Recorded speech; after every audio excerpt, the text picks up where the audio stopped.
ఏలూరు జిల్లా పోలవరం వద్ద గోదావరి ఉగ్రరూపంతో గర్జిస్తోంది. దీంతో పోలవరం ప్రాజెక్టుకు వరద నీరు భారీగా వచ్చి చేరుతోంది. ప్రాజెక్టు స్పిల్వే దగ్గర గరిష్టంగా 32,940 మీటర్లు నమోదైంది. ఎగువన భద్రాచలం వద్ద గోదావరి 48 అడుగుల నీటి మట్టాన్ని దాటింది. దీంతో రెండవ ప్రమాద హెచ్చరికను కూడా జారీ చేశారు అధికారులు. గోదావరికి ఉపనదులైన శబరి, మంజీరా, ప్రవర, పూర్ణ, సీలేరు, ప్రాణహిత, కొండవాగుల వరద నీరు తెవడంతో వరద మరింత పెరిగే అవకాశం ఉంది. పోలవరం ప్రాజెక్టు 48 రేడియల్ గేట్ల ద్వారా 10,59,656 క్యూసెక్ల వరద నీటిని దిగువకు వదులుతున్నారు ఇరిగేషన్ శాఖ అధికారులు.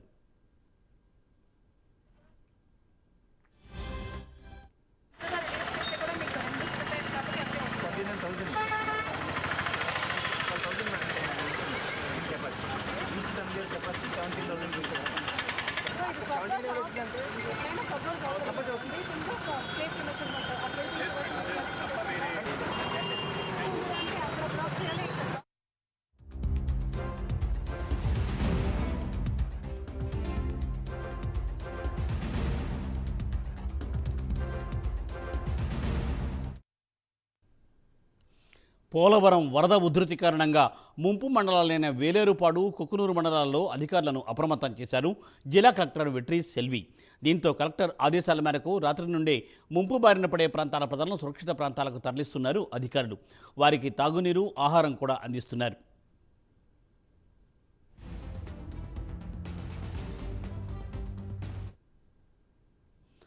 రైట్, ఏలూరు జిల్లాలో పరిస్థితిపై మరిన్ని వివరాలను మా ప్రతినిధి రాంబాబు అందిస్తారు. రాంబాబు.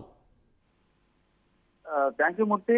చూసుకున్నట్టయితే గోదావరి వరద ఉధృతి గంట గంటకు పెరుగుతున్న పరిస్థితి ఉంది.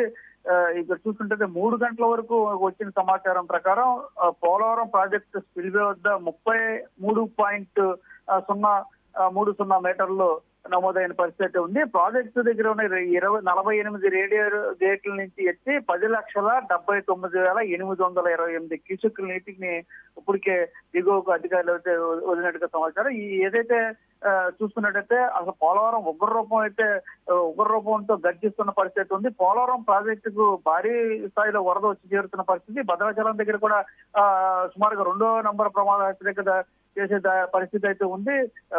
ఇక్కడ చూసినట్టయితే భద్రాచలం దగ్గర నుంచి కూడా గోదావరి ఉపనదులైన శబరి, మంజీరా, ప్రవర, పూర్ణ, సీలేరు, ప్రాణహిత ఇవన్నీ కూడా ఈ ఉపనదులు కూడా పొంగి ప్రవహించడంతో పాటు ఇవన్నీ కూడా గోదావరిలో కలవడం, పైన కొండవాగులు గత 3-4 రోజులుగా కురుస్తున్న వర్షాలకు కొండవాగులు కూడా పెద్ద ఎత్తున నీరు చేరడంతో అన్ని గోదావరి ఉగ్రరూపం దాల్చిందని కూడా మనం చెప్పవచ్చు. గోదావరి వరద కారణంగా ఇక చూసుకుంటుంటే ముంపు మండలాలు ఇక్కడ తాజాగా తెలంగాణ గతంలో కలిసిన ముంపు మండలాలు వేలేరుపాడు, కుకునూరు మండలాల్లోని పల్ల ప్రాంతాలకైతే ప్రమాదం ఉందని నిన్నటి నుంచి కూడా జిల్లా కలెక్టర్ వెట్రిసేల్వి అధికారులకైతే ఆదేశాలు జారీ చేసిన పరిస్థితి ఉంది.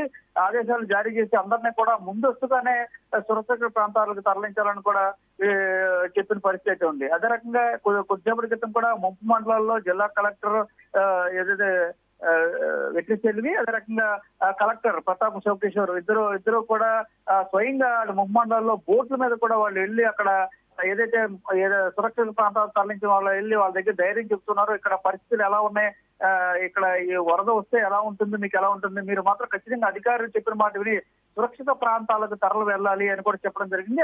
అలాగే అక్కడ జరుగుతున్న ఏదైతే పునరావాస కేంద్రాల్లో నిత్యావసర వస్తువులు అందుతున్నాయా లేదని కూడా వాళ్ళని అడిగి తెలుసుకున్నారు. వరద పరిస్థితి గురించి ఎప్పటికప్పుడు అంచనా వేస్తూ అధికారులు అడిగి తెలుసుకుంటున్నారు. అలాగే వీరందరికీ కూడా పునరావాస కేంద్రాలు సక్రమంగా ఏర్పాటు చేయడం కాకుండా నిత్యావసర వస్తువులన్నీ కూడా దాదాపుగా 4 రోజులకు 4 నుంచి వారంలో సరిపడా నిత్యావసర వస్తువులు కూడా అన్ని కూడా అందుబాటులో ఉంచేసే పరిస్థితి ఉంది. స్వయంగా కలెక్టర్ వెట్రిసేల్వి కూడా బాధితులతో మాట్లాడుతున్నారు. ఇక్కడ మన సురక్షితం కాదు, గోదావరి పెరుగుతుంది కాబట్టి అధికారులు చెప్పినట్టుగా మీరు ఏదైతే పునరావాస కేంద్రాలు ఏర్పాటు చేశారో పునరావాస కేంద్రాలకు వెళ్ళండి, తగ్గిన తర్వాత మళ్ళీ వద్దురు. కానీ ప్రభుత్వ పరంగా మీకు నష్టం జరిగినప్పుడే మేము చర్యలు తీసుకుంటాం, ఏదైనా ప్రభుత్వం తరపు నుంచి వచ్చే అవకాశాలు అయితే కల్పిస్తాం, అంతే తప్ప మీరు ఇక్కడైతే ఉండొద్దని కూడా చెప్తున్నారు. అలాగే అక్కడ ఉన్న పరిస్థితులు, అక్కడ ఉన్న సామాజిక ఆర్థిక పరిస్థితులు, వరదలు వచ్చినప్పుడు ఎటువంటి పద్ధతులు ఉపయోగిస్తారు, ఎలా ఉంటారని కూడా వెట్రిసేల్వి వాళ్ళని అడిగి తెలుసుకునే ప్రయత్నం చేయడం కాకుండా వాళ్ళకి నిత్యావసర సరుకులన్నీ కూడా అందుబాటులో ఉంచారు. కొంతమంది అధికారులు కూడా అక్కడే ఉంటున్నారు. ప్రతి మండలానికి 2 మండలాలు ఉంటే ఒక మండలానికి జాయింట్ కలెక్టర్ కూడా ప్రత్యేక అధికారిగా నియమించడం జరిగింది. ఇంకొక మండలానికి ఒక జిల్లా స్థాయి అధికారిని కూడా నియమించారు. 2 మండలాలకి 2 కీలక అధికారులు అక్కడ ఇన్ఛార్జీలుగా ఉంటూ ప్రతి క్షణం కూడా గోదావరి వరద పెరుగుతున్న నేపథ్యంలో ఎవరికి ఇబ్బంది లేకుండా ప్రాణ నష్టం జరగకుండా ఉండేందుకు ముఖ్యంగా అన్ని చర్యలు కూడా తీసుకున్నారు జిల్లా యంత్రాంగం. మరోవైపు గోదావరి గంటకు పెరుగుతూ ఉగ్ర రూపాన్ని అయితే తలపిస్తున్న పరిస్థితి ఉంది. కొన్ని వేలేరుపాడు మండలంలో కొన్ని గ్రామాలకు వెళ్ళలేని పరిస్థితుల్లో బోటు సహాయంతో గోదావరి వరద ఉధృతులనే కలెక్టర్ వెట్రిసెల్వి, అదే రకంగా ఎస్పీ ప్రతాప్ శివకిషోర్ కూడా అక్కడ చేరుకుని వాళ్ళకి యోగక్షేమాలు తెలుసుకుని అన్ని అందుతున్నాయో లేదో కూడా కనుక్కుంటాం, అన్ని వాళ్ళకి మనోధైర్యం చెప్పిన పరిస్థితి అయితే ఉంది. ఖచ్చితంగా ప్రభుత్వం తరపు నుంచి ఆదుకుంటాం, కానీ ఈ వరద వచ్చినప్పుడు ప్రాణ నష్టం జరగకుండా మీరు కూడా అధికారికి సహకరించాలి అని కూడా వాళ్ళు నచ్చజెప్పి అక్కడి నుంచి వాళ్ళని పునరావాస కేంద్రాలకు తరలించే ప్రయత్నం కూడా స్వయంగా కలెక్టర్ ఎస్పీ కూడా చేయడం జరిగింది. మొత్తంగా చూసుకుంటే గంటకు పెరుగుతున్న గోదావరి వరద ఉధృతికి అయితే మండలాల్లో అయితే కొంత భయాందోళనలో గురయ్యే పరిస్థితి అయితే ఉంది. ఎందుకంటే ఇది బ్యాక్ వాటర్ అంతా కూడా ప్రాజెక్టు దగ్గరికి దాదాపుగా 10 లక్షలకు పైగా వాటర్ దిగువకు వదిలినప్పుడు కూడా బ్యాక్ వాటర్ వల్ల ఈ మండలాలకు ముప్పు అయితే పొంచి ఉండే పరిస్థితి ఉన్న నేపథ్యంలో కలెక్టర్ ఎస్పీ స్వయంగా అక్కడికి వెళ్లి వాళ్ళకి నచ్చజెప్పే ప్రయత్నం అయితే చేశారు. మొన్న వరకు వర్షాలు ఎర్రకాలం ఇప్పటికే దాదాపుగా జిల్లాలో అనేక మండలాల్లో వేలాది ఎకరాలు నీట మునిగిన పరిస్థితిలో మరో పక్క గోదావరి వరద ఉధృతి కూడా ఉన్న నేపథ్యంలో జిల్లా అధికార యంత్రాంగం అయితే పూర్తిగా అప్రమత్తమైంది కూడా చెప్పుకోవచ్చు. Murthy, thank you Rambabu, thanks for update.